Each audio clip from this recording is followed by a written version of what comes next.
কোরআনের সূরা নাম্বারগুলো এক পাশে লিখবেন 1 থেকে 114, আর প্রত্যেকটা সূরা নাম্বারের পাশে আয়াত সংখ্যাটা লিখবেন।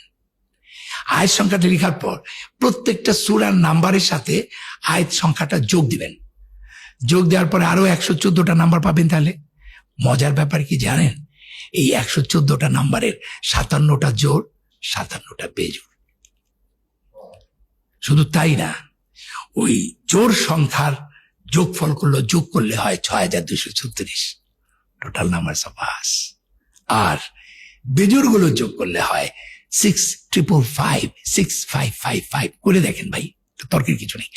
তো এই 6555 কই থেকে আসলো?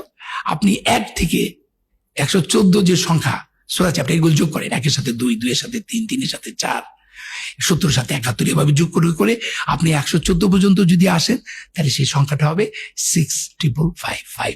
তাহলে জোড়াটা হচ্ছে 6236 আর বেজোড়টা হচ্ছে 6555। শুধু তাই না, আপনারা অনেক রিসার্চাররা বলবেন, আরে রাখেন ভাই, এটা নবী হিসাব করে থেকেছে। আল্লাহ কয়, তুই কত বড় ম্যাথমেটিশিয়ান, তুই আমার বলবি?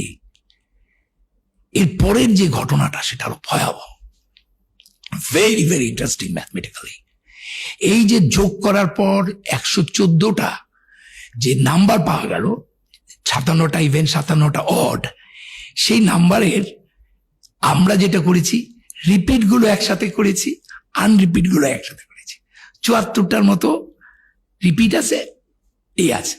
এই রিপিট নাম্বারের যোগফল হচ্ছে 7906, রিপিট নাম্বার গুলো যোগফল। আর আনরিপিট নাম্বার যোগফল হচ্ছে 4885। এবার 7906 কে 4885 দিয়ে ভাগ দেন, it is 1.618 golden ratio. Can you imagine? আপনি চ্যাপ্টার আর ভ্যাস নাম্বারকে যোগ করার পর রিপিট আনরিপিট করে আলাদা করবেন, তারপর রিপিট নাম্বার গুলোকে আনরিপিট নাম্বার দিয়ে ভাগ দেওয়ার পর গোল্ডেন রেশিও হবে। আমি 15 দিন নিজে মাতবুরি করে এই বানাইতে চাইছিলাম, আমি 15 ডেজের দিন অসুস্থ হয়ে গেছি।